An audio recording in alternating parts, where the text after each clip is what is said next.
ॐ सहना भवतु सहनौ भुनक्तु सह वीर्यं करवावहै तेजस्विनावधीतमस्तु मा विद्विषावहै। ॐ शान्ति शान्ति शान्तिः। ॐ पूर्णमदः पूर्णमिदं पूर्णात् पूर्णमुदच्यते पूर्णस्य पूर्णमादाय पूर्णमेवावशिष्यते। ॐ शान्ति शान्ति शान्तिः। श्रुतिस्मृतिपुराणानाम् आलयं करुणालयं नमामि भगवत्पादं शङ्करं लोकशङ्करं शङ्करं शङ्कराचार्यं केशवं बादरायणं सूत्रभाष्यकृतौ वन्दे भगवन्तौ पुनः पुनः। ईश्वरो गुरुरात्मेति मूर्तिभेदविभागिने व्योमवद्व्याप्तदेहाय दक्षिणामूर्तये नमः।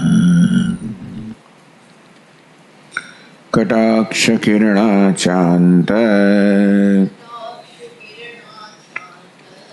नमन्मोहाब्धये नमः। अनन्तानन्दकृष्णाय जगन्मङ्गलमूर्तये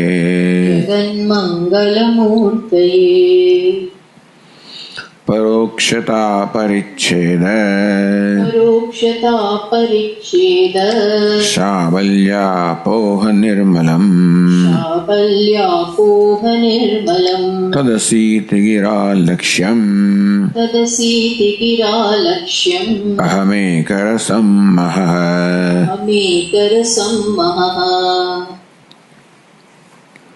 આ શ્લોકમાં ગ્રંથકાર જણાવે છે કેવી રીતે તદસી તત્વમસી ઇતિ ગીહી.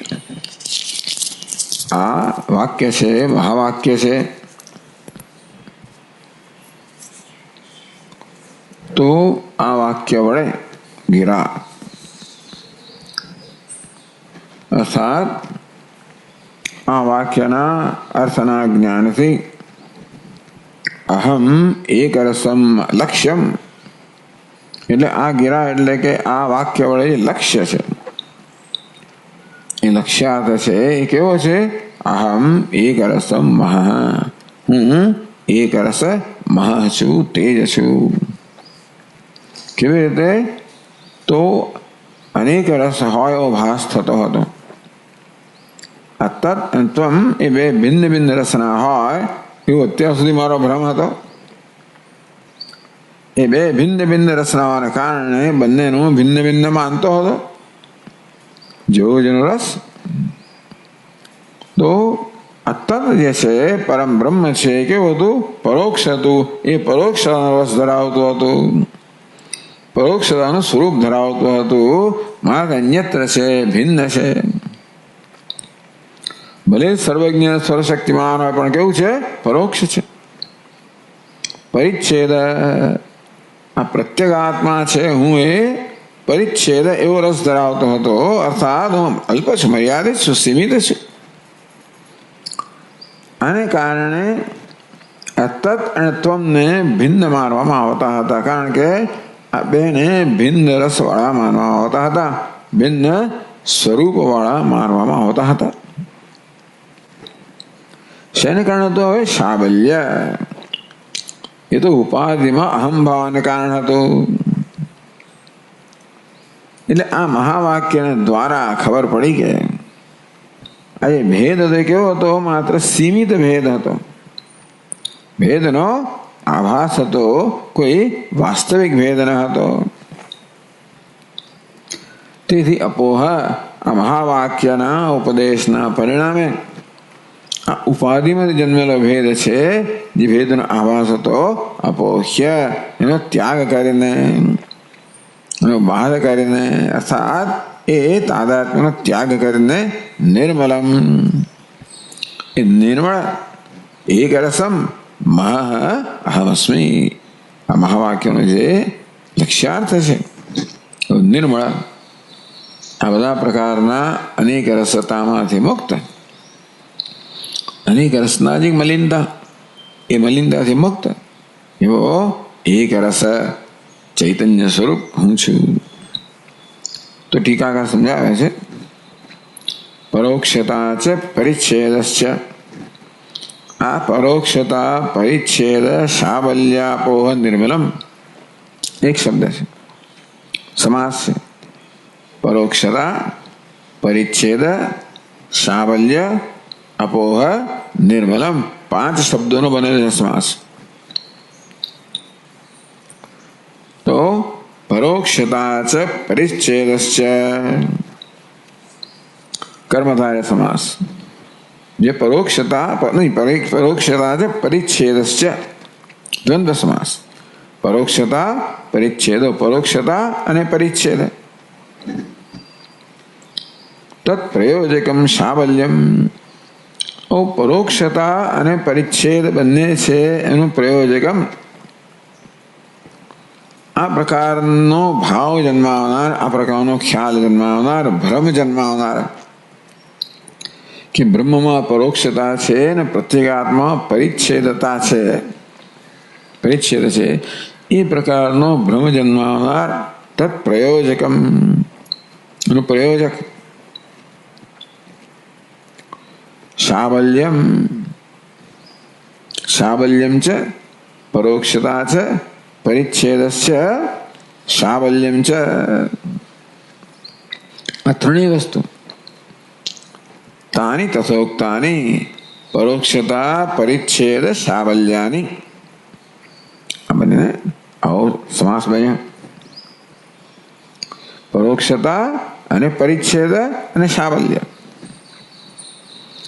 તેષામ અપોહેન, આ ત્રણ જે છે આવી રીતે સમાસ બન્યો, 3નો દ્વંદ્વ સમાસ બન્યો, એ બધાના તેષામ અપોહેન, એ બધાનો અપોહ કરવો, ત્યાગ કરવો, બાદ કરવો. એટલે પરોક્ષતા પરિચ્છેદ સાબલ્ય તે અપોહ, તેષામ અપોહ એટલે પરોક્ષતા પરિચ્છેદ સાબલ્ય અપોહ નિર્મલમ. તો એ બધા જે છે એ ત્રણેયના ત્યાગથી જે નિર્મલમ, એવું નિર્મળ તત્વ હું છું. પરોક્ષતા શું વસ્તુ જોવાય? પરોક્ષતા પરોક્ષત્વમ ઈશ્વરસ્ય, પરોક્ષત્વ કહો કે પરોક્ષતા કહો, પ્રત્યેનો ભેદ છે પરોક્ષપણું. કોનું? ઈશ્વરનું. પરિચ્છેદ સીમિતતા એટલે પરિચ્છિન્નત્વમ, તો સીમિતતાની અવસ્થાને પરિચ્છિન્નત્વમ, એ કોનું છે? જીવસ્ય. ઈશ્વર કેવો છે? પરોક્ષ છે, સર્વજ્ઞ, સર્વશક્તિમાન, સર્વવ્યાપી એવો ઈશ્વર. હું કોણ છું? અલ્પજ્ઞ, અલ્પશક્તિમાન, અલ્પવ્યાપી. તો ઈશ્વર સર્વજ્ઞ સર્વશક્તિમાન કરો, પણ કેવો છે? અન્યત્ર છે, પરોક્ષ છે. હું અપરોક્ષ ખરો, પણ કેવો છું? તો કે અલ્પજ્ઞ, અલ્પવ્યાપી, અલ્પશક્તિમાન. પરોક્ષતા છે પરિચ્છેદ છે, એતદ્વયમ છે જીવેશ્વર ઉભયગત વિદુર ધર્માણામ સર્વેષામ ઉપલક્ષણમ. આમ ઈશ્વર અને જીવ પરસ્પર વિરુદ્ધ ધર્મ ધરાવે છે. એક વિરોધાર્થ, જે પરોક્ષ હોય એ અપરોક્ષ ના હોય, અપરોક્ષ હોય એ પરોક્ષ ના હોય. પરસ્પર વિરુદ્ધ એટલે કે એકબીજાને વ્યાવૃત્ત કરનારા છે, એક સાથે ન સંભવી શકે. એવા વિરુદ્ધ ધર્મ બીજા બધા પણ છે. ઈશ્વર કેવો છે? સર્વજ્ઞ છે, જીવ કેવો છે? અલ્પજ્ઞ છે. પરસ્પર વિરુદ્ધ. સર્વવ્યાપી અલ્પવ્યાપી, સર્વશક્તિમાન અલ્પશક્તિમાન, નિયંતા નિયમ્ય, સર્જક સૃષ્ટ વગેરે વગેરે. આવા અનેક પ્રકારના વિરુદ્ધ ધર્મ છે આ બે ધરાવનારા. એટલે માત્ર પરોક્ષતા અને પરિચ્છેદ બેનો જ ઉલ્લેખ કર્યો, પણ એ સાથે એ વર્ગના બધા જ છે એ બધા પ્રકારના વિરોધી ધર્મનો સમાવેશ થઈ ગયો. ઉપલક્ષણ તો એ તો ખરું. પછી સાબલ્યમ શું વસ્તુ? સાબલ્યમ જીવેશ્વર ઉભયગત પરોક્ષત્વ પરિચ્છિન્નત્વાદિ પ્રયોજક માયા અંતઃકરણ રૂપ ઉપાધિ નિમિત્ત સંબંધ સમસ્ત સંબંધ. તો જીવેશ્વર ઉભયગત, જીવમાં ઈશ્વર બંનેમાં જ રહેલું છે. શું? પરોક્ષત્વ પરિચ્છિન્નત્વ વગેરે. જીવમાં જે પરિચ્છિન્નત્વ રહેલું છે, અલ્પજ્ઞત્વ રહેલું છે, અલ્પશક્તિમત્વ રહેલું છે વગેરે વગેરે. ઈશ્વરમાં પરોક્ષત્વ, સર્વજ્ઞત્વ, સર્વશક્તિમત્વ, સર્વવ્યાપિત્વ એ બધાનું પ્રયોજક, એનું પ્રયોજક, એનું પ્રયોજન, એના માટે કારણભૂત કોણ છે? માયા અંતઃકરણ ઉપાધિ. આ માયારૂપ ઉપાધિ છે ને ઈશ્વરમાં પરોક્ષતા લાવે છે. સર્વજ્ઞત્વ, સર્વશક્તિમત્વ, સર્વવ્યાપિત્વ એ બધું કોણ લાવે છે? માયા.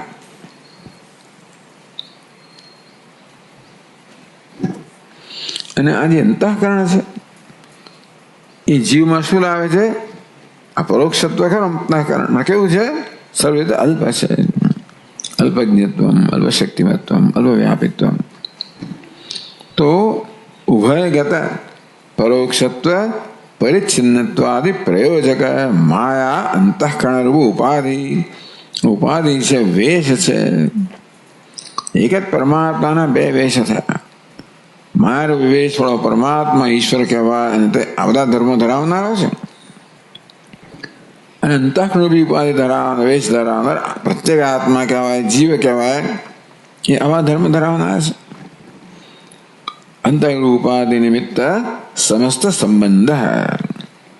તો આ પ્રકારનો જે સંબંધ છે આધ્યાત્મિક સંબંધ છે માયા સાથેનો, અંતઃકરણ સાથેનો. એટલે આ પરસ્પર વિરુદ્ધ ધર્મ કોણ ધરાવે છે? આ ઉપાધિ ધરાવે છે.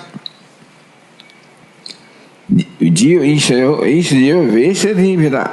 આ વેશ છે એમાં બધો વિરોધ છે. સત્સ્વભાવ તો પણ સ્વભાવથી સત સ્વભાવ છે, અસ્થિભાદી પ્રિય સ્વભાવ છે, એ જેને અભિનેતાના સ્થાને છે એમાં કોઈ ભેદ નથી. એટલે અપોહેન તેષામ અપોહેન ત્યાગેન. ત્યાગ ક્યારે થઈ શકે? જે ત્યાગ યોગ્ય વસ્તુ હોય તેનો ત્યાગ થઈ શકે. અભિનેતા એના વેશનો ત્યાગ કરી શકે, એના હાથ પગનો ત્યાગ ના કરી શકે ને. કોઈ પોતાના સ્વરૂપનો ત્યાગ ન કરી શકે. જે આગંતુક છે એનો ત્યાગ થાય. તેવી રીતે ઘડો છે ને એ ક્યારે પણ માટીપણાનો ત્યાગ ન કરી શકે. એના નામરૂપનો ત્યાગ કરી શકે. એમાં કેવું છે? આગંતુક છે, નામ બદલાઈ ગયું, રૂપ બદલાઈ ગયું, ઠીકરું થઈ ગયું. માટીપણાનો ત્યાગ ના થાય. તો ત્યાગ કોનો થાય? આગંતુક હોય, જેને આપણે ઉપાધિ કહીએ, વેશ કહીએ. તેથી આ માયા ઉપાધિ છે, વેશ છે, સમષ્ટિ વેશ. અંતઃકરણ કહો, જ્ઞાન કહો, પેલું વિશુદ્ધ સત્વ ઉપાધિ છે. આ તો કે મલિન સત્વ ઉપાધિ છે, અવિદ્યા. તો આના ત્યાગથી, કારણ કે કેવું છે? આગંતુક છે, એ સ્વરૂપભૂત નથી, આગંતુક છે, વેશ છે. માટે ત્યાગી શકાય એવું છે. એટલે અપોહેન ત્યાગેન. એ ત્યાગ કેવી રીતે છે? માત્ર પેલા તાદાત્મ્યનો ત્યાગ, કારણ કે સંબંધમાં કેવો છે? અધ્યાસને કારણેનો સંબંધ છે. અભિનેતાના મનમાં ભૂસું ભરાય કે હું ભિખારી છું, તો એને શું કરવાનું? એ ભિખારી પણ કોને કારણે છે? પેલા શાબલ્યને કારણે. વેશની અંદર સંબંધ બંધાયો, કેવો તાદાત્મ્ય સંબંધ બંધાયો, એને કારણે આ પ્રકારનો ભ્રમ જન્મ્યો, હું ભિખારી છું. તો ત્યાગ કેમ થાય? જેનો ત્યાગ કરવાનો છે? માત્ર ભ્રમનો ત્યાગ કરવાનો છે. અર્થાત જે કારણથી ભ્રમ જન્મ્યો, ભ્રમનું પ્રયોજક કોણ છે? પેલું તાદાત્મ્ય. શેમાં તાદાત્મ્ય? વેશમાં તાદાત્મ્ય. એટલે પ્રયોજક સમજવાનું, વેશ એનું પ્રયોજક નથી. વેશમાં તાદાત્મ્ય કહો, અહમ ભાવ કહો, એ એનું પ્રયોજક છે. વેશ છોડી દો તો બીજો વેશ લેશો તો એનું જ રહેવાનું છે. આ જીવાત્મા આ વેશનો ત્યાગ કરીને બીજે જાય તો ત્યાં હમભાવ કરવાનો છે.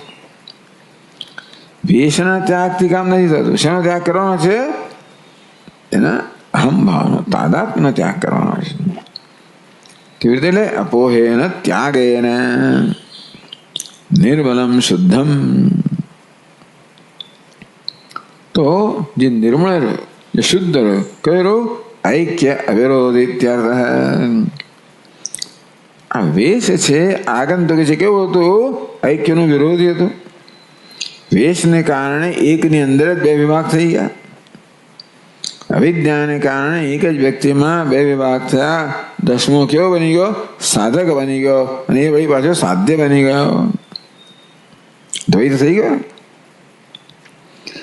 એટલે દસમાનું ઐક્ય છે એનું વિરોધી છે. કયું? આજ્ઞા. એને ભ્રમ જન્મ આવ્યો કે દસમો ખોવાઈ ગયો, હું દસમો નથી, દસમો ખોવાઈ ગયો છે. શેનો ત્યાગ કરવાનો છે? આ વિરોધ એ ભ્રમથી જન્મેલો છે. એ ભ્રમ જન્મવાનું કારણ છે, એનો ત્યાગ કરવાનો છે. વિરોધ સાચો હોત તો કોઈ એનો ત્યાગ ન કરી શકે હોત. ઈશ્વર ખરેખર જીવ કરતા ભિન્ન હોત અને આ પ્રકારે વિરુદ્ધ ધર્મ ધરાવનારો હોત તો એમાં આપણે કંઈ ન કરી શક્યા હોત. એટલે પરિચ્છન્નતા, સીમિતતા એ જો જીવનો આપણો ધર્મ હોત તો એનો ક્યારેય ત્યાગ ન થયો હોત. તો શું થાય? અંદર મોક્ષ બની પ્રસંગાત મોક્ષ બની જ ના શકે. શેમાંથી? આ પરિચ્છિન્નતામાંથી, અલ્પતામાંથી ક્યારે મુક્તિ પ્રાપ્ત ન થાય. કારણ કે એ સ્વભાવ છે. સ્વભાવનો ક્યારે ત્યાગ ન થાય.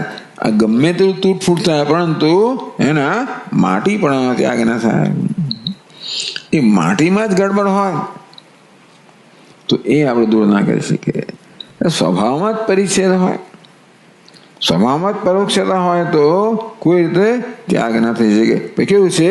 એ ભ્રમ છે. એટલે એ ભ્રમના ત્યાગથી, પરિચ્છિન્નનો ત્યાગ નહીં, પરિચ્છિન્નતાના ભ્રમનો ત્યાગ.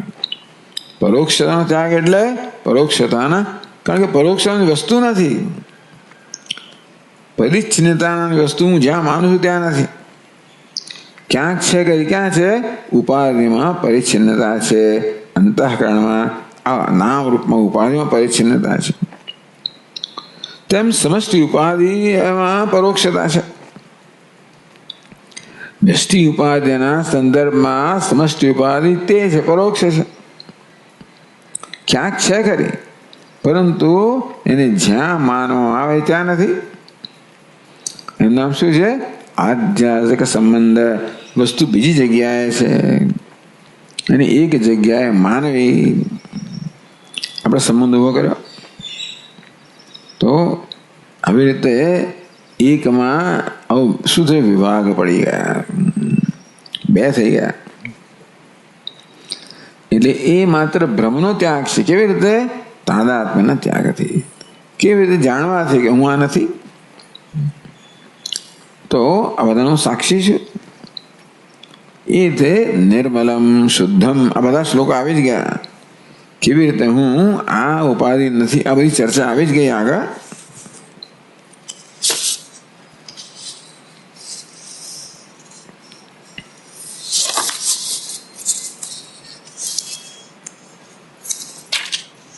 ન દેહો નેન્દ્રિયમ ચાહમ ન પ્રાણો ન મનો ન ધીઃ મમતા પરિરબ્ધત્વાત આક્રીડત્વાત ઇદં ધ્યેય. 8મા શ્લોક.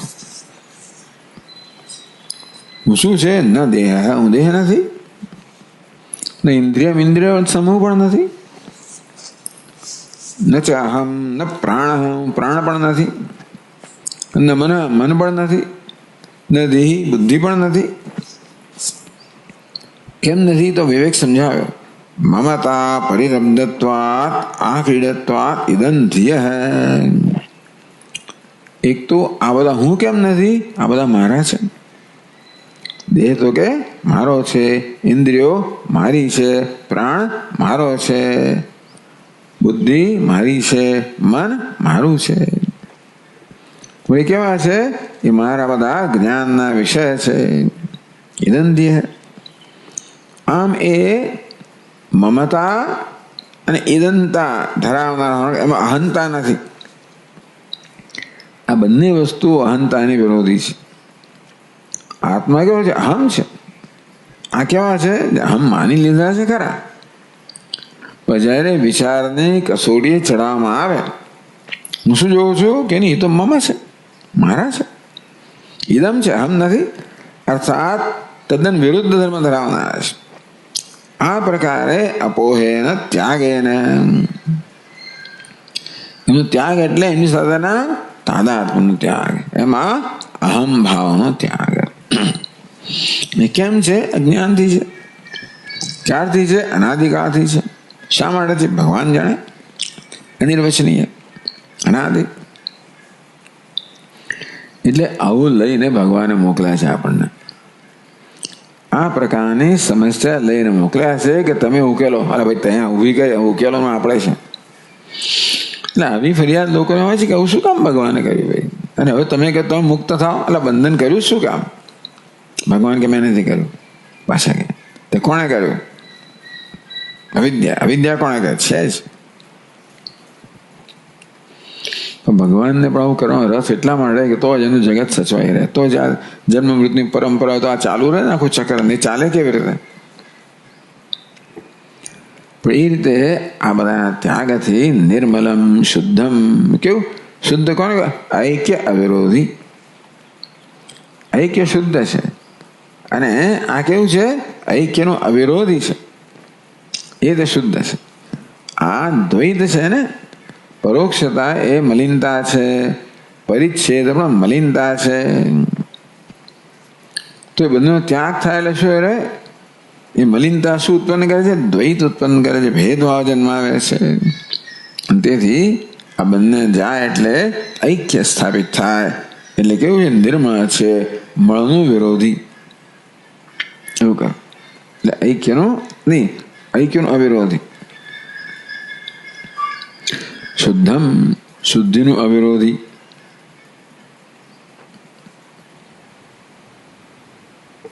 તદસી ઇતિ ગિરા. તદસી એટલે તત્વમસ્યાદિ. માત્ર આ એક જ નહીં, પરંતુ આવા જે બીજા મહાવાક્યો છે બધા દ્વારા, અખંડાર્થ બોધક વાક્યો છે જીવન બ્રહ્મના, એ બધા જ વાક્ય આવી જાય. તત્વમસી ઇત્યાદિ, તત્વમસી અહમ બ્રહ્માસ્મિ વગેરે આવા જે મહાવાક્ય. ગિરા એટલે શું? મહાવાક્ય ને ત્રીજી વિભક્તિ થઈ. લક્ષ્યમ, કેવું લક્ષ્ય? જદ અજહદ લક્ષણયા બોધ્યમ, કે ભાગત્યાગ લક્ષણયા બોધ્યમ. એ ચર્ચા થઈ ગઈ. જે અવિરોધી ભાગ છે એને રાખવો, અવિરોધી ભાગને દૂર કરવો, અવિરોધી ભાગને રાખવો. સ્વયં દેવદત્તા વગેરેમાં તો આ પ્રકારે લક્ષ્યમ, આ મહાવાક્યથી આપણને આ લક્ષ્યમ જે છે, લક્ષણ, લક્ષ્યમ એટલે શું? લક્ષણયા બોધ્યમ. લક્ષ્ય કોને કહેવાય? લક્ષણાવૃત્તિથી જેનો બોધ થાય, જે બોધ જાણવાનું છે. વાચ્યાથી તેને લક્ષ્યાથી. લક્ષ્યાથી કેમ થાય? તો કે આ પરોક્ષતા જે છે એનો ત્યાગ થાય, અને પરિચ્છિન્નતાનો ત્યાગ થાય. કેવી રીતે? તાદાત્મ્યનો ત્યાગથી, અહંભાવનો ત્યાગથી, જ્ઞાનથી. એ મહાવાક્યથી જે લક્ષ્ય છે ભાગત્યાગ લક્ષણયા જહદહજ લક્ષણયા બોધ્યમ. તો આ મહાવાક્યથી લક્ષણાવૃત્તિ દ્વારા જાણવાનું છે એ શું? લક્ષ્ય સ્વરૂપ લક્ષ્ય જે છે એનું સ્વરૂપ શું છે? મહા એક રસમ. હું કોણ છું? એક રસ. એમાં પરોક્ષ પરિચ્છિન્નતાનો કે પરોક્ષતાના રસથી રહિત, તે રીતે અલ્પજ્ઞ સર્વજ્ઞતા બધા વિરુદ્ધ રસથી રહિત એક રસમ. મહા એટલે તેજ સત્યાનંદ ચૈતન્ય સ્વરૂપમ અહમ. અહમ હું કોણ છું? ચૈતન્ય સ્વરૂપ. કેવું ચૈતન્ય? જ્ઞાન સ્વરૂપ. કેવું જ્ઞાન? સત્યમ જ્ઞાન આનંદ સ્વરૂપમ. એટલે કે સત્યાનંદ ચૈતન્ય સ્વરૂપમ. ચૈતન્ય તો હું ખરો, એ તો હું જાણું જ છું, પણ કેવો? સત્ય ચૈતન્ય, આનંદ ચૈતન્ય. ચૈતન્ય સત્ય પણ છે, આનંદ છે. કારણ કે સત્ય, જ્ઞાન, આનંદ આ બધાના પણ જે વિરુદ્ધ અંશના ત્યાગથી આપણે જોયું એક રસતા. તો એવું એક રસમ પ્રત્યેગાત્મા અહમ અસ્મિ. અહમ એટલે શું? પ્રત્યેગાત્મા અસ્મિ. એટલે બધો નિચોડ આવ્યો. અત્યાર સુધી ચર્ચા કરવામાં આવે એના પરિણામે અને જ્ઞાન થયું.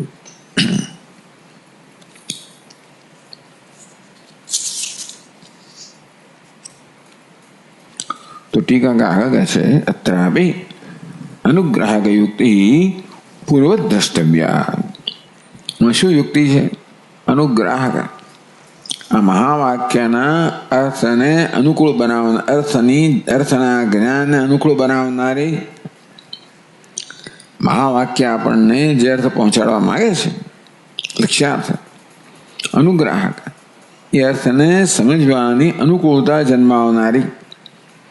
આપણા મનમાં જે ભ્રમ દ્રઢ થઈ ગયો છે કે હું પરિચ્છિન્ન છું, ઈશ્વર પરોક્ષ છે, તો એ ભ્રમને દૂર કરવા માટે એ ભ્રમ પણ કોઈક પ્રકારની યુક્તિથી જન્મ્યો છે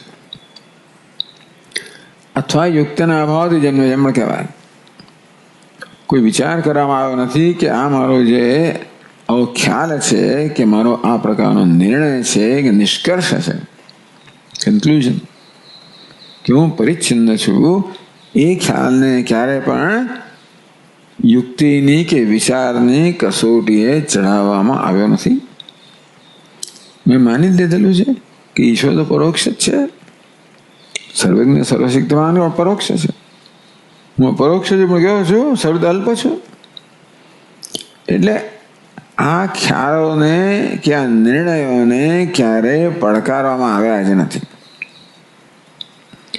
મેં કહ્યું તે પ્રમાણે આખી દુનિયા આ સાચું જે છે એવું સ્વીકારીને બધા ઉકેલો આપણને આપે છે. ઈશ્વર પરોક્ષ છે, સ્વર્ગમાં છે, પેરેડાઇઝમાં છે, ફરણામાં ઢીકણામાં, જન્નત જ્યાં હોય ત્યાં ખરો. હું અહીંયા છું, મારે ત્યાં પહોંચવાનું છે. પહોંચ્યા પછી શું થવાનું એ પછી એનો જુદો અભિપ્રાય હોય. ત્યાં જઈને બેસવાનું છે, રહેવાનું છે, સાલોક્ય, સારૂપ્ય એના જેવા થઈ જવું, સાયુજ્ય એનો અંગ બની જવું વગેરે. એ ભિન્ન ભિન્ન પ્રકારના બે થયેલા સંબંધો બતાવવો જ પડે. એવું કંઈક પછી કલ્પના કરે આવું થશે અને તમે મુક્ત થઈ જશો. પણ આ તો ભેદ તો રહ્યો જ. ગમે તે થાય તો પણ આ ભક્તને ભગવાનમાં કોઈક પ્રકારનો ભેદ તો રહેવાનો જ છે, કારણ કે એ ભેદને સાચો માનવામાં આવ્યો છે. પછી એને ગમે તેટલો તમે એને મધુર બનાવવાનો પ્રયત્ન કરો કે હું ભગવાન તો એક જ લોકમાં છું, ભગવાન જેવો છું, ભગવાનની સમીપ છું, એમનું પાર્ષદ છું, સાયુજ્ય ભગવાનનો અંગ છું, તો બધું બરોબર છે. પણ આ ખ્યાલને જ પડકારવામાં આવ્યો નથી કે ખરેખર હું પરિચ્છિન્ન હોઈ શકે? ઈશ્વર ખરેખર પરોક્ષ હોઈ શકે? એવું પૂછ્યું નથી. એવું પૂછ્યું તો ખબર પડે કે જે માન્યતા હું ધરાવું છું એ માન્યતા ધરાવવા માટે મારી પાસે કોઈ વાજબી કારણ નથી. કેમ નથી કહે છે? यदि आत्मा ब्रह्म भिन्न स्यात्, ચાલો આત્મા છે એ બ્રહ્મથી ઈશ્વરથી ભિન્ન છે, જે આપણે માનીએ છીએ. આત્મન સર્વાંતરત્વ લક્ષણમ આત્મત્વ ન સ્યાत्. આત્મા કોને કહેવાય? આત્મા સર્વાંતર, અંતરતમ છે ને આત્મા કહેવાય. આત્મા સ્વરૂપ અંતરતમ છે. એ આત્મા એક જ છે, માટે કેવો છે? સર્વાંતર છે. આત્મા શબ્દ આપણે શું પહોંચાડે છે? સર્વાંતરત્વ, સર્વાંતરતમ. હવે જો બ્રહ્મ ઈશ્વરથી ભિન્ન હોત તો ઈશ્વરનું અંતરતમ તો નહીં જ ને. આત્મા ઈશ્વર કરતા બ્રહ્મ કરતા જુદો હોય એનો અર્થ એ તો કે આત્મા ઈશ્વરનો આત્મા તો નહીં જ ને. મારો આત્મા જુદો, ઈશ્વરનો આત્મા જુદો, તું સર્વાંતર તો ના જ થયો ને. સર્વનો આત્મા ના જ થયો. સર્વાંતર તો લક્ષણ, આત્માની લક્ષણ શું છે? સર્વાંતર. એ લક્ષણ જે છે ન સ્યાत्, તે આત્મા સર્વાંતર અંતર્યામી અમૃત. એ સર્વાંતર અંતર્યામી અમૃત, આજે કયું લક્ષણ? એ સર્વાંતરત્વ લક્ષણ. ન થાત જો આત્મા બ્રહ્મ કરતા ઈશ્વર કરતા જુદો હોત તો બે આત્મા થઈ ગયા ને, આપણો આત્મા અને ઈશ્વરનો આત્મા. તો સર્વાંતરત્વ ન થાય.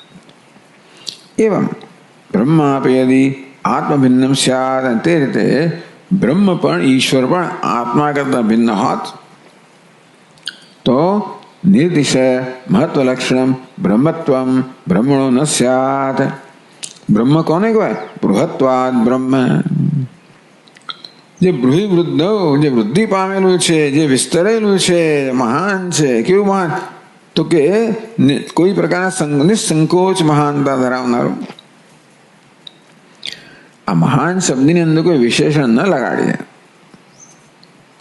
તો પછી ચાલો ભાઈ આ મહાન વૈજ્ઞાનિક છે અને મહાન પેલો છે અને મહાન દેવતા, તો શું છે? મહાન પણ અલ્પ મર્યાદિત થઈ જાય. મોટો મચ્છર ને મોટો પહાડ, મોટા પણ મર્યાદિત થઈ જાય ત્યારે વિશેષણ લગાવવામાં આવે. પણ નર્યું મોટું એટલે શું? નર્યું મહાન એટલે શું? નિરતિશય મહત્વ, નિસંકોચ મહત્વ.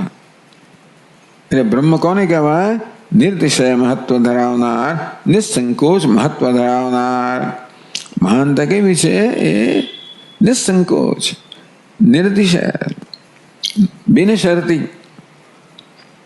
સર્વદેશમાં, સર્વકાળમાં, સર્વ સંજોગોમાં વગેરે સર્વ વસ્તુમાં જે મહાનતા ધરાવે છે એનું નામ બ્રહ્મ.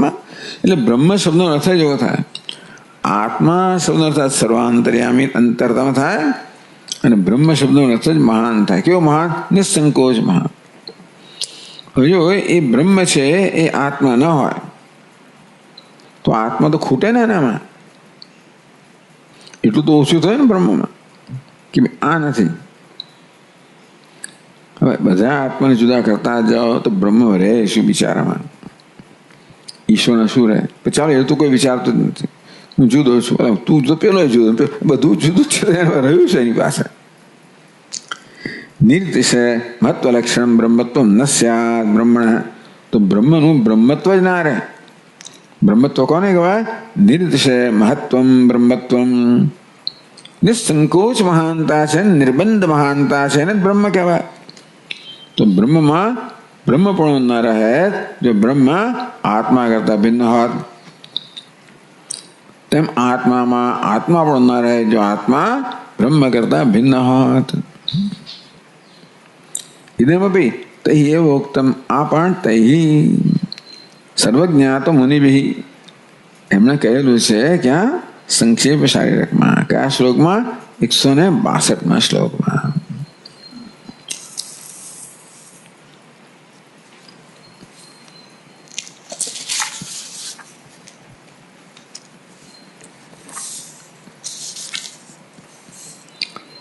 શ્લોકની અવતરણિકામાં ઇન્ટ્રોડક્શનમાં ટીકાકાર લખે છે 133 પાનની છેલ્લી પંક્તિ, નનુ પ્રત્યક્ત્વ અદ્વયત્વયોઃ તત્વં પદાર્થયોઃ ઐકરસ્યમ લક્ષણા વિષયત્વે બી આ બધું કહેવામાં આવ્યું કે આ મહાવાક્ય જે છે એ પ્રત્યક્ત્વ અદ્વયત્વ, પ્રત્યક્ત્વ એટલે આત્માનો ગુણ પ્રત્યક્ષપણો, અદ્વયત્વ બ્રહ્મનો ગુણ છે લક્ષણ, અદ્વયત્વયોઃ તત્વં પદાર્થયોઃ, તત્પદાર્થનો શું થાય?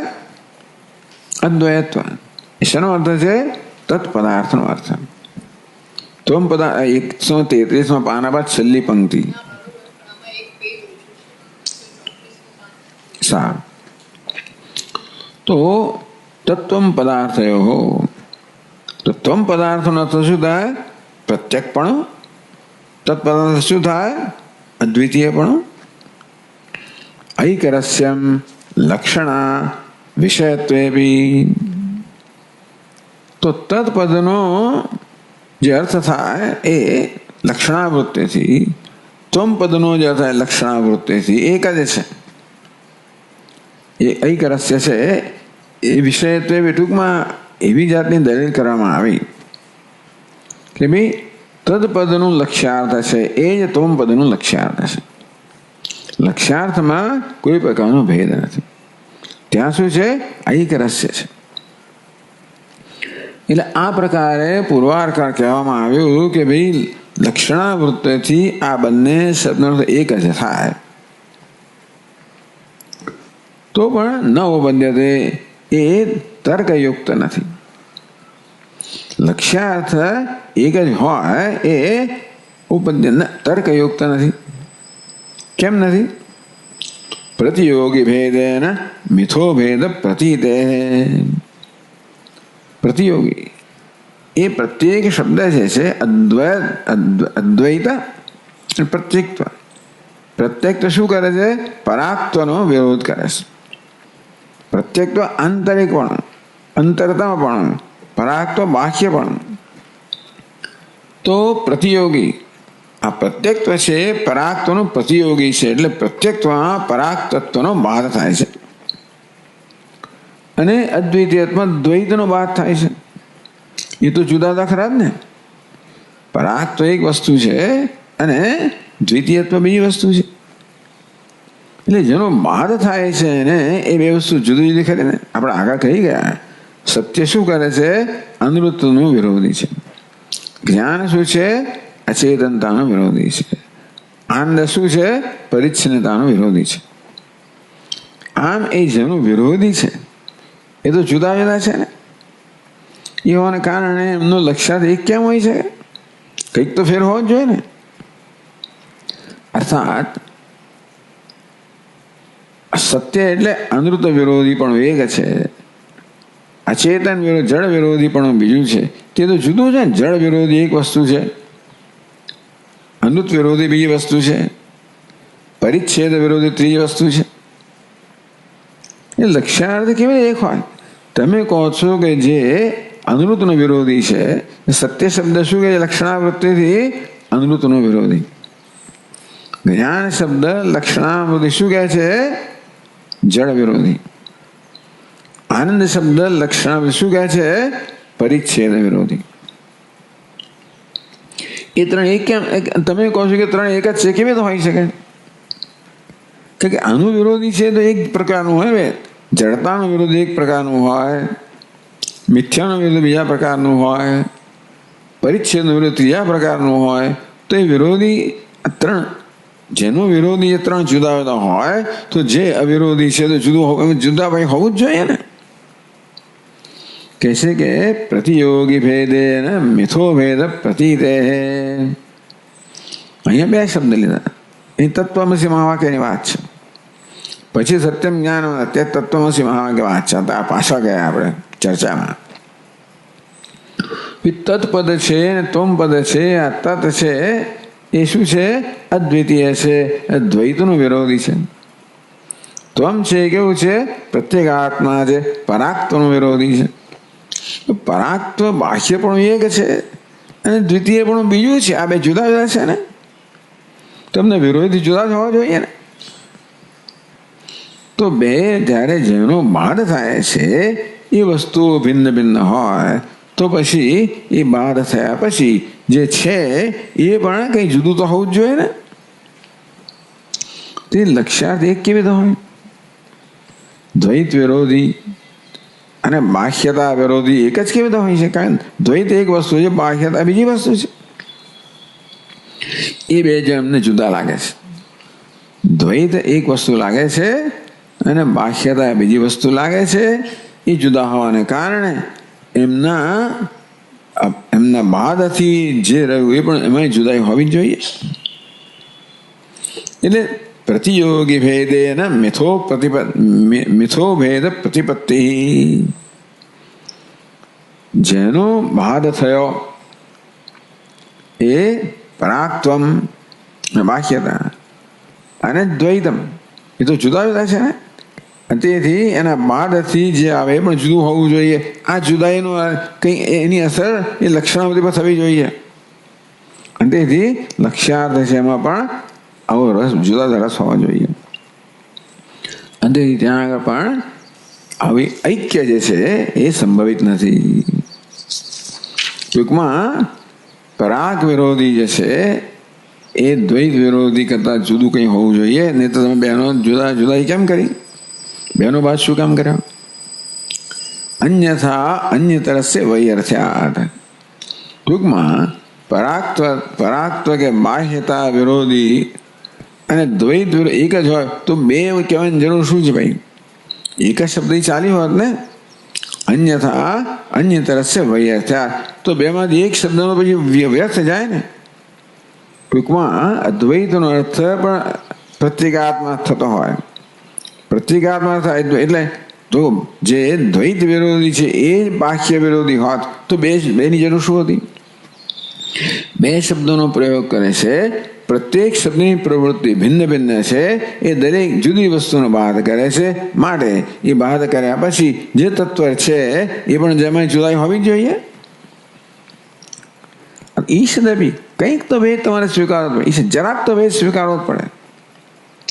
જો જરાક પણ ભેદ ના હોત તો આ પ્રકારે બે શબ્દોના પ્રયોગની જરૂર નહોતી. એ છે એ તમે આ બે વસ્તુ કહી ને, અદ્વૈત કહ્યું અને પ્રત્યેક કહ્યું. બે શબ્દો છે જે જુદી વસ્તુનો બાદ કરે છે. માટે બેનો કંઈક અર્થ જુદો હોવો જોઈએ. અને તેથી બે એક ના હોઈ શકે. આ મહાવાક્ય જે છે એ બરોબર ના હોય. મહાવાક્ય જે ઐક્ય કહે છે ને એ તર્કયુક્ત લાગતું નથી.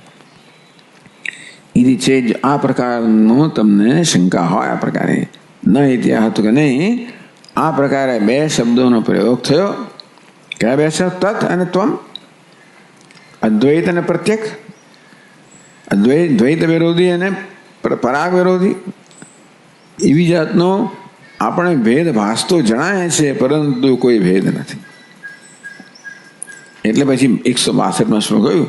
અદ્વૈત અર્થે પ્રત્યેક અર્થો અસ્તિ તદ્વત પ્રત્યેક તત્વે ચાદ્વયસ્યા વિભાવઃ યદ્યપ્યેવં નાતેકાવકાશઃ પૂર્ણે તત્વે તત્વમર્થોપપત્તેઃ. અદ્વૈતે અર્થે પ્રત્યેક અર્થ અસ્તિ. અદ્વૈતની અંદર પ્રત્યેક પણ રહેલી છે. તદ્વત પ્રત્યેક તત્વે અદ્વૈસ્યા વિભાવ. એવી રીતે પ્રત્યેકમાં અદ્વૈત પણ રહેલું છે. અદ્વૈતમાં પ્રત્યેક પણ રહેલું છે. પ્રત્યેકમાં અદ્વૈત પણ રહેલું છે.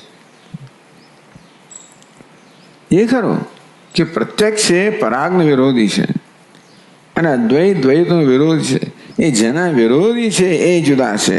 એમ એવું હોવા છતાં પણ ન તિરેક અવકાશ, પરંતુ પૂર્ણે તત્વે જે પૂર્ણ તત્વ છે એ પૂર્ણ તત્વમાં કોઈ પ્રકારના ભેદનો અનેક અવસ્થાનો અવકાશ નથી. તત્વમર્થો, કારણ કે તત્ અને ત્વમ પૂર્ણ તત્વમાં બ્રહ્મમાં કમે તો તત્પણું અને ત્વમપણું બંને છે. અને તેથી એમાં કોઈ પ્રકારનો ભેદ નથી, અનેક રસતા નથી. તો ટીકાકાર સમજાવે છે, અદ્વૈતે અર્થે પ્રત્યેક અર્થોસી તદ્વત. અદ્વૈત એટલે તત્પદાર્થે. તત્પદનો અર્થ શું થાય છે? અદ્વિતીય. સદૈવ સૌમ્ય ઇદમ અગ્રાસીત એકમેવ અદ્વિતીયમ. એ શું છે? તત્પદાર્થ છે. તત્વમસી મહાવાક્યમાં તત્ શબ્દનો શું? તે એટલે પેલું સત. કયું સત? સદૈવ સૌમ્ય સત. સદૈવ સૌમ્ય ઇદમ અગ્રાસીત એકમ એવ અદ્વિતીયમ. અદ્વિતીયનો શું થયો? સત. સતનો શું થયો? તત્. મહાવાક્યમાં તત્. અદ્વૈત એટલે તત્પદાર્થે. તદ પદાર્થ એટલે તદ શબ્દનો જ અર્થ થાય છે. શું થાય છે? અદ્વૈત. કારણ કે છંદો કે ઉપર આપણે જોઈએ તો તત્વમસી મહાવાક્યમાં તત્ શબ્દ આખું આપણને સત છે. આખું સર્જન બતાવ્યું સત કેવી રીતે જગતનું ઉપાદાન કારણ છે, અને તે ઉપાદાન કારણ. આત્મા ઇદમ સ્વરૂપ, આ બધાનું આત્મા છે. તત્વ તે તું છે. એ તત્ શબ્દ દ્વારા ત્યાં આગળ શેનો નિર્દેશ થયો? જગતના ઉપાદાન કારણો. એ દ્વારા સતનો, એ દ્વારા અદ્વૈતનો. અદ્વૈતે તત્પદાર્થ. અદ્વૈત શું છે? તત્ શબ્દનો અર્થ એ ત્યાં જ આપવામાં આવ્યો. ઉપનિષદની અંદર જ તત્ શબ્દનો અર્થ કેવો આપવામાં આવ્યો? સત. એ કેવું છે? એકમેવ અદ્વિતીયમ. એટલે ઉપનિષદ પોતે જ કહ્યું કે આ તત્ કેવું છે? અદ્વિતીય છે. એમાં પ્રત્યેક અર્થ ત્વમ પદાર્થોપી અસ્તિ. એમાં ત્વમ પદાર્થ પ્રત્યેકપણું, આત્મપણું પણ છે. તત્પણામાં એ પરોક્ષ છે. તત્ શબ્દ કોણ શું બતાવે છે? પરોક્ષતા બતાવે છે. આત્મા શું બતાવે છે? અપરોક્ષતા બતાવે છે. તત્ કેવું છે? એકમ અદ્વિતીયમ, પરોક્ષ. આ કેવો છે? પરિચ્છિન્ન. પણ કહે છે નહીં, એ તત્પદાર્થમાં અદ્વૈતમાં પ્રત્યેક અર્થ ત્વમ પદાર્થોપી અસ્તિ. પ્રત્યેક શબ્દનો અર્થ જે છે તે ત્વમ પદાર્થ આત્મા કે પ્રત્યેક અંતરતામાં પણ છે. અદ્વૈતમાં અંતરતામાં પણ છે. ન તતઃ અત્યંતમ ઈષદ વ્યાવૃત.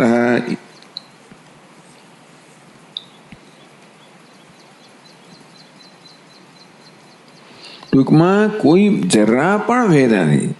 ઈશ્વર જરાક, અત્યંતમ ઈશ્વર, જરાક પણ ભેદ નથી. પેલો કંઈક તો ભેદ હોવો જોઈએ ને બેમાં. તમે બે શબ્દનો પ્રયોગ કર્યો છે ને બેનો વાત કરો તો કંઈક તો ભેદ હોવો જોઈએ ને. અદ્વિતીયત્વમાં અને પ્રત્યેકમાં કંઈક તો ભેદ હોવો જોઈએ ને. તો કે નહીં, જરા પણ ભેદ નથી. કેમ હોત તો શું થાત?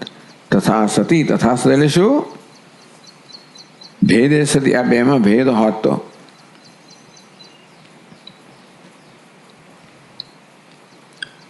તથા સતી અદ્વૈતસ્ય અસંપૂર્ણતા આપત્તે.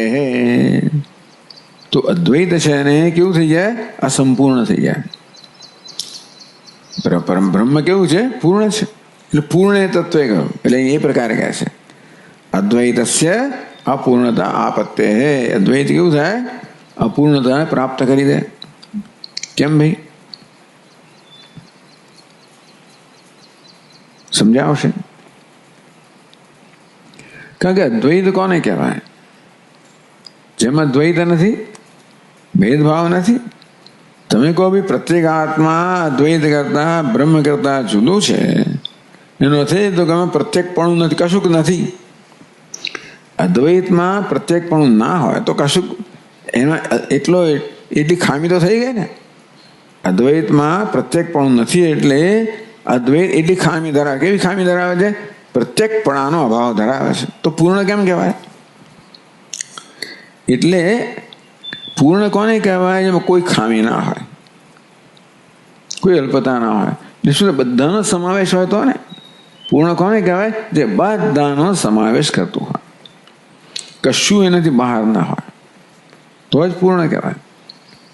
તો અદ્વૈતની, બ્રહ્મની, પરમાત્માની પૂર્ણતા જે છે એની અંદર અપૂર્ણતા આવી જાય, એ પૂર્ણતામાં પ્રશ્ન ચિહ્ન થાય.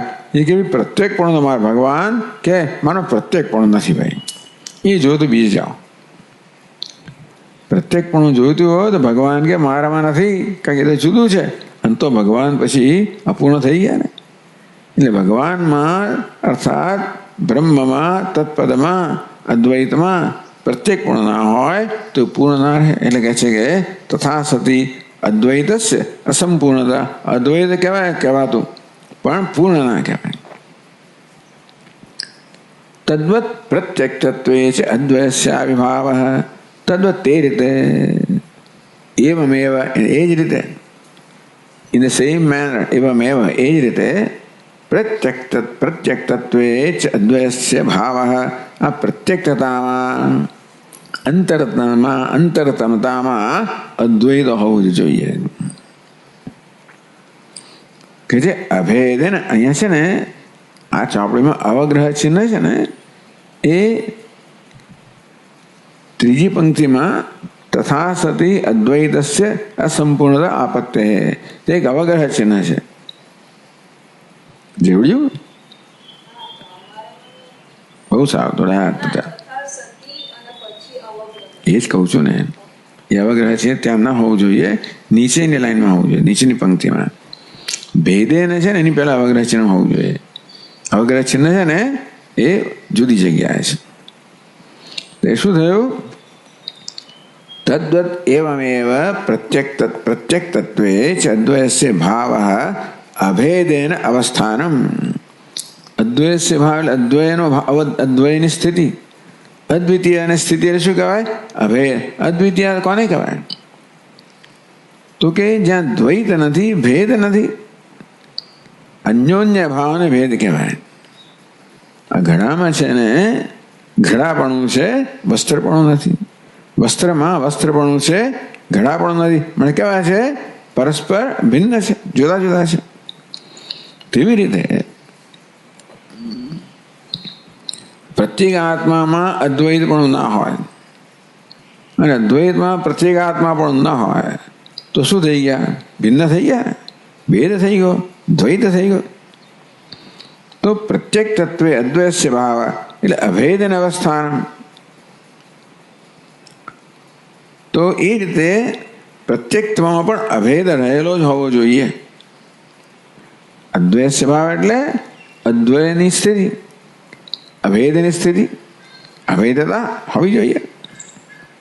અન્યથા અદ્વિતીય સ્વરૂપેક્ષા પ્રત્યક્ષસ્ય પરાક્ત પ્રસંગાદ. શું થાય છે કે ભાઈ આવી રીતે એવમેવ પ્રત્યેકમાં અદ્વિતીયતા ન હોય, ભેદભાવ હોય. તથા અદ્વિતીય સ્વરૂપેક્ષા પ્રત્યક્ષસ્વ, તો પ્રત્યક્ત્વ અને અદ્વિતીય બે ભિન્ન હોય. જો પ્રત્યક્ત્વ અદ્વિતીયનો સમાવેશ ન કરતા હોય તો પ્રત્યક્ત્વ અદ્વિતીય કદાચ જુદું થયું ને. અને તો ભાઈ શું થઈ ગયું? અદ્વિતીય પ્રત્યક્ષ કદાચ જુદું થયું ને. પ્રત્યેક કદાચ જુદું પરાગ કહેવાય. પ્રત્યેક એટલે અંતરતમ અને જુદું બાહ્ય. તો અદ્વિતીયમાં બાહ્યતા આવી જાય. એ કહે છે કે પ્રત્યક્ષસ્વ પરાક્ત્વ પ્રસંગાત. તો એ પ્રત્યેકમાં અદ્વિતીય ના હોય, અદ્વિતીય તો અદ્વિતીયત્વ ન હોય એટલે પરાક્ત્વ, એટલે પ્રત્યેકમાં પરાક્ત્વ આવી જાય, એટલે પરસ્પર વિરુદ્ધ આવી જાય. અને પ્રત્યેકત્વ ક્યારે હોય? અદ્વિતીયત્વ હોય ત્યારે. અદ્વિતીય ક્યારે હોય? જ્યારે પ્રત્યેકત્વ હોય ત્યારે. એટલે પેલું અપૂર્ણ થઈ જાય, એના કેવું થઈ જાય? બાહ્ય થઈ જાય. એટલે કહે છે તસ્માત અદ્વિતીય રૂપાત ન પ્રત્યક્ષમ બહિર્ભૂતમ નાભી પ્રત્યક્ષત્વાત અદ્વૈતમેરી યુક્તમ ઇત્યર્થ. અને માટે અદ્વિતીય રૂપાત પ્રત્યક્ષમ ન બહિર્ભૂતમ, એટલે અદ્વિતીયતામાંથી પ્રત્યક્ષ બહાર ન હોય, નહીંતર અદ્વિતીયતા પ્રત્યક્ષતા વગરને થઈ જાય. એમાં એવી રીતે એવી ઉણપ આવે તો એની સંપૂર્ણતા જે છે એની હાનિ પહોંચે. અને પ્રત્યક્ષતામાં અદ્વિતીયતા ન હોય તો એ અદ્વિતીય શું થયું? બાહ્ય થઈ ગયું. એમાં બાહ્યતા આવી જાય તો પ્રત્યક્ષતા છે એને હાનિ પહોંચે. આમ પ્રત્યેકપણાને હાનિ ક્યારે ના પહોંચે? એમાં અદ્વૈતપણું હોય ત્યારે. અદ્વૈત પણ હાનિ ક્યારે ના પહોંચે? પ્રત્યેકપણું હોય ત્યારે. એટલે ભલે તમને બે શબ્દો જણાતા હોય, ભલે પ્રત્યેક શબ્દ જુદી વસ્તુનો બાદ કરતો હોય, પરંતુ છેવટ તત્વ તો એક જ હશે, એક જ હોવું જોઈએ. અંતે નહીતર આ પ્રત્યેક જ ના કહેવાય જો અદ્વિતીય ના હોય તો, અદ્વિતીય ના કહેવાય જો પ્રત્યેક ના હોય તો. ઓમ ઓમ પૂર્ણમદ પૂર્ણમિદમ પૂર્ણાત પૂર્ણમુદચ્યતે પૂર્ણસ્ય પૂર્ણમાદાય પૂર્ણમેવાવશિષ્યતે. ઓમ શાંતિ શાંતિ શાંતિ. શંકરમ શંકરાચાર્યમ કેશવમ બાદરાયણમ સૂત્રભાષ્યકૃતૌ વંદે ભગવन्तौ પુનઃ પુનઃ. ઈશ્વરો ગુરુરાત્મેતિ મૂર્તિભેદવિભાગિને વ્યોમવદ્વ્યાપ્તદેહાય દક્ષિણામૂર્તયે નમઃ. ઓમ શાંતિ શાંતિ શાંતિ. હરિ ઓમ. શ્રી ગુરુભ્યો નમઃ. હરિ ઓમ.